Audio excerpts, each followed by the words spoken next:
ARESxGOD here, and it's time to talk about Undead Unluck. Now, this episode had weird pacing. It felt like nothing happened, but also something happened at the same time. It feels more like a build-up episode with kind of padded out pacing. I still like that. We got a lot of reveals here. I'm very interested in Billy, what he's planning, and also with the way the episode ended. But the weird recap in the middle of the episode, it didn't do any favors for it. I'm really curious what Tatiana is gonna do moving forward. But anyway, let's get into the episode and talk about it.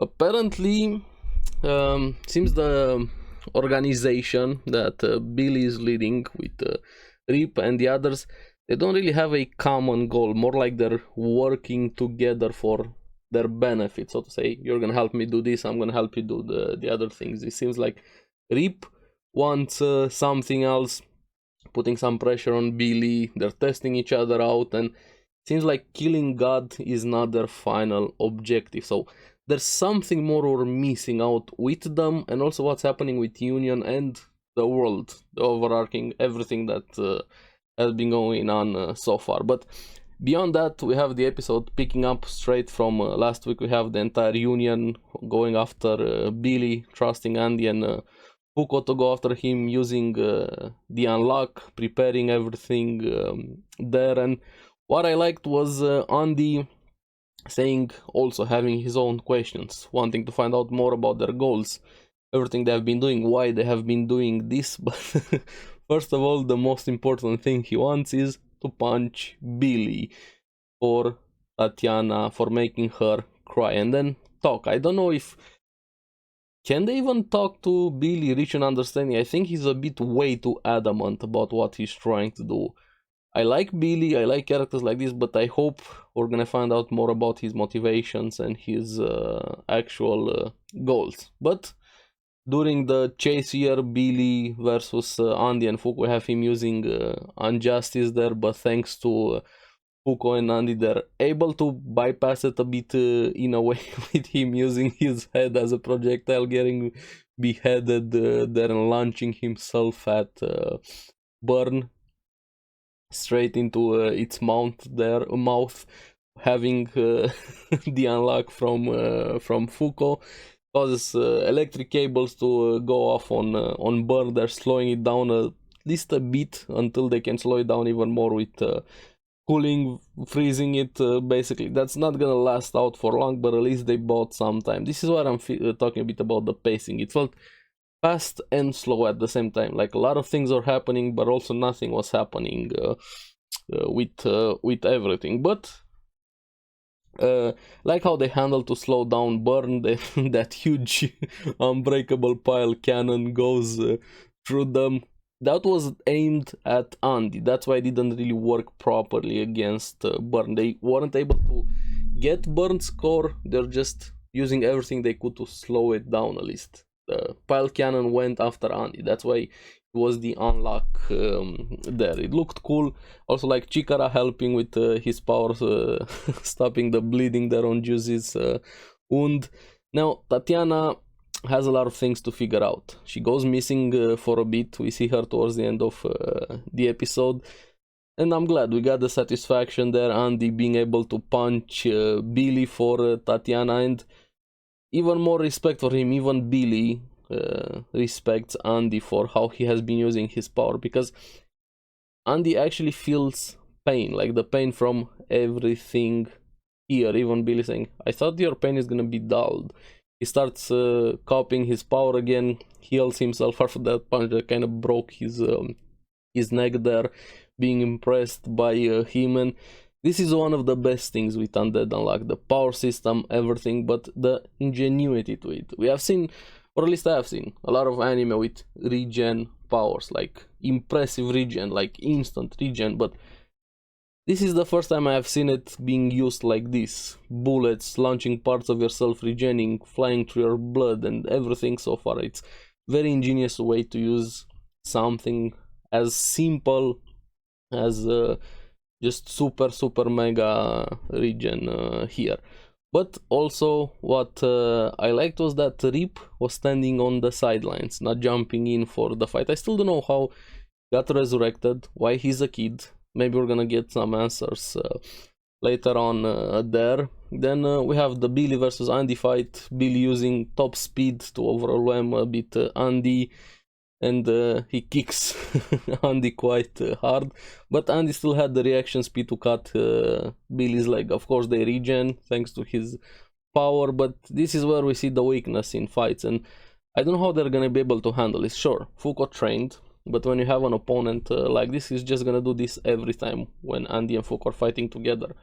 Billy just starts using Injustice, makes Fuko kill herself, basically jump off the platform, which forces Andy to go after her, which I know Andy's definitely gonna go after her, and he made the right decisions, but when you have this constant thing, I don't know how future opponents are gonna go there, especially somebody as strong as Billy. And Andy starts figuring out that Billy's power is for him to copy abilities, especially Union members here, so very powerful opponent. I don't know how exactly defeat him properly. They kind of win this fight, but not the worst, so to say. We're gonna get to that. Then Burn also unfreezes himself. They weren't able to kill it, go after the core. Tatiana comes in, she went after Billy, but thankfully, since she decided to come up, she's able to bring Andy and Fuko back up. She just wants to talk to Billy, which, yeah, hurts for Tatiana, having the one that saved you also be the one that's kind of destroying your life and everything around you right now, betraying everything she believed in there.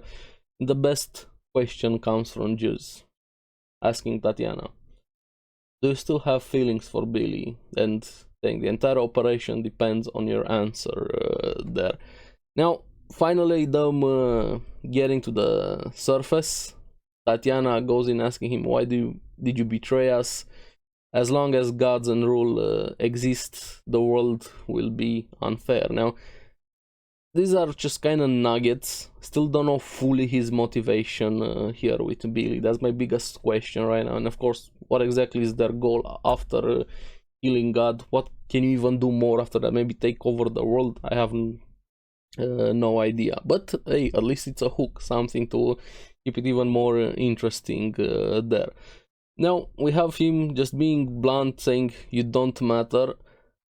I don't know, I'm like 90% sure he actually doesn't care about Tatiana, or maybe he's forcing himself to do this for just what he considers the greater good in a way, like how he said that, hey, let's just use nukes there, doesn't matter how many innocent people die, you know. Does he actually not care, give zero fucks about Tatiana, or is he just forcing himself, willing to do everything and anything for what he believes in? I'm not sure yet about Billy, but she starts unleashing her power, even through Injustice, but it works, pushing Billy in burn there, because the target was Apocalypse, not actually Billy, and that was their entire plan. We have Fuko and Andy getting Apocalypse. I like how Fuko's just shoving the gun down Apocalypse's throat. They got him there, because they can get quests. They have the round table, but without Apocalypse, they're not gonna be able to do anything much. Now, this is where the end of the episode is probably the most interesting thing that happened with this one. Fuko starts getting, I don't know, visions of past things, future things, alternate realities. I don't know how to place it. You have Victor versus Spoil, Victor versus God, them fighting against Spoil without Andy and Fuko, so I don't know what's happening. Alternate realities, past, future. Apocalypse called them memories, but I don't know memories of what, how to classify them at. So I'm very interested right now. There are some nuggets, some characters also said, I think Victor or others said, hey, we have done this before, this has happened, so I'm leaning more towards past events. Maybe they have gone through something like this again, maybe the world doesn't remember. I don't know where to place this one, but something even more to keep an eye out. And Hook was getting overwhelmed. Apocalypse used this to escape a bit. I like how he got caught, almost crushed by Unfeel or Feel there. I hope we get a bit more with his powers. Shen comes in like the Monkey King or Goku with a cloud flying on a cloud. Of course, why not? He has a lot of nods to Monkey King Shen and his design, the stuff and everything. There we saw it even when he fought against Spoil, and I like his personality being this battle maniac. We have seen him a few times.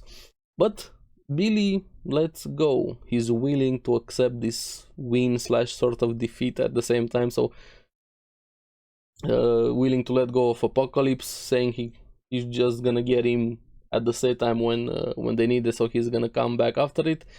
And he wants the Ark. Now, I have no idea what this Ark is. We have the tablet there with the balls. We have the round table. We have Apocalypse. There's a lot of artifacts. What exactly is this Ark? I have no idea. So, seems to be a key to their goal moving forward. And this is why I'm saying this is a build-up episode with all of these huge reveals that we got, and there's just give even more questions, and even more because Juice calls a meeting after the Billy escape, saying she has something big to say. Now, I don't know what, but at this point I have way too many questions. I hope we get an answer next week, because there's way too many things to make sense of, to get an idea of what exactly is happening. Since God is not their final objective for Billy, what is Juice hiding? What are those memories from Apocalypse? Victor, also the big question with him. What exactly is this God? Everything. So many questions so far. But yeah, I'm very excited for next week. I'm still having a lot of fun with Undead Unluck, even though this episode, the pacing wasn't as good. And I'm really curious what you guys have been thinking with this episode. Let me know in the comments below. No spoilers, please. If I've read the source material, don't give me any answers unless it has been in the anime. If I missed something with the anime, let me know. No spoilers. And as always, thank you very much for watching. Remember to like and subscribe, helps me quite a lot. And you guys get the latest videos on the series that I follow. So keep enjoying Undead Unluck. Make sure to check out the podcast, Because Anime. I'm gonna see you again on the next one. Bye bye.